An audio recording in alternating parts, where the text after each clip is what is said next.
Hey guys, do we need to learn how to model stairs in Revit? Let me show you an easy and quick way to impress your coworkers and your boss. All right, stairs. So, architecture tab, find the stair button, click it.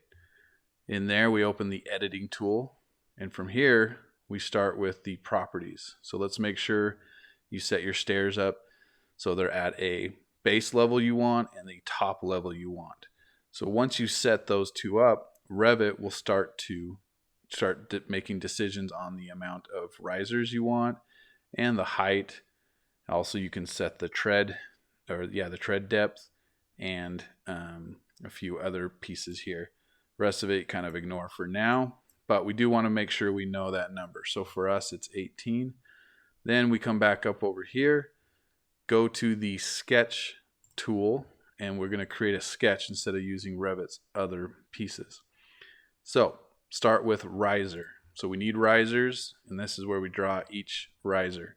So let's just create a stair that's 4 feet wide. Type in 4, enter. We have our first riser.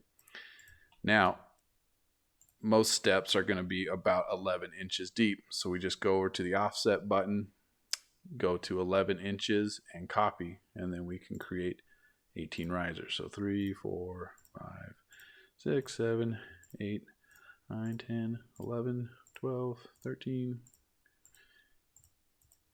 18. Okay, then we come over here, select boundary, close in on either side. No, I went too far. We'll trim that out. The trim command. Okay, so with Revit, the boundary only is these open edges on either side. The risers kind of act as the closing ends.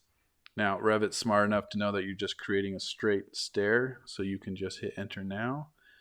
Now it's showing you 1 to 18. Here's the path. Then we hit done again. And that's how easy it is to create a set of stairs. Now let's say, oh, the stairs are supposed to start on this side and go up to this way. They have that arrow, and you can swap out the different sides. All right, so automatically puts in railing. That's nice. If you want to change the railing, you can always come over here and select different railings that you have set up in your project. But that's one stair. Let's do another one real quick. All right, so we go back to the architecture tab, stair, hit the sketch button, and then this time let's put a landing in it. So we're going to come over to the risers. Let's do 4 feet again. 4. This time we're going to do half the steps, so we'll do 9, 1, 2, 3, 4, 5, 6, 7, 7, 8, 9. I created an extra one that way. We'll erase it. Don't want to have lines overlap. And at this point, let's draw the boundaries. So let's draw in the boundary here, close in this first 9 steps. Then we're going to create the landing. Now we're going to use the boundary lines to create that. So I'm going to come out, our stair is 4 feet wide, so I'm going to actually come out an extra 4 inches. So we're 4 there, and then an extra 4 foot 4 there. And then we're going to create the 4-inch here and here. Now the reason I add that extra 4 inches is when they go to frame this either with metal or wood, that extra 4 inches creates a much easier framing situation for the framer. So if you want your designs to be easy to frame, make sure you include those extra 4 inches. Now we're set up to finish the rest of the stair. Select riser. We can just put in that 1 at the end. So that's our 10th riser. Here again, Revit's trying to help you by telling you that. We offset the other 9.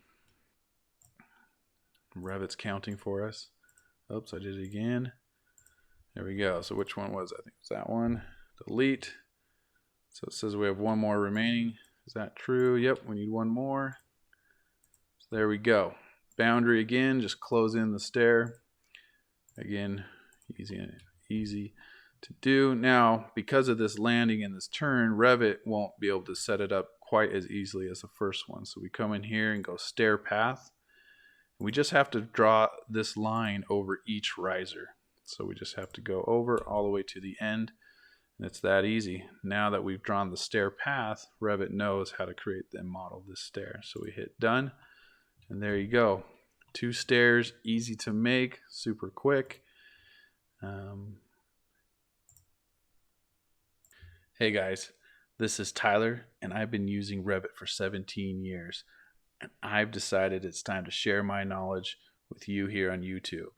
So hit subscribe, leave comments on things you want to learn, and I will start making these videos so that you can be the best Revit modeler in your school or office. Thanks for watching.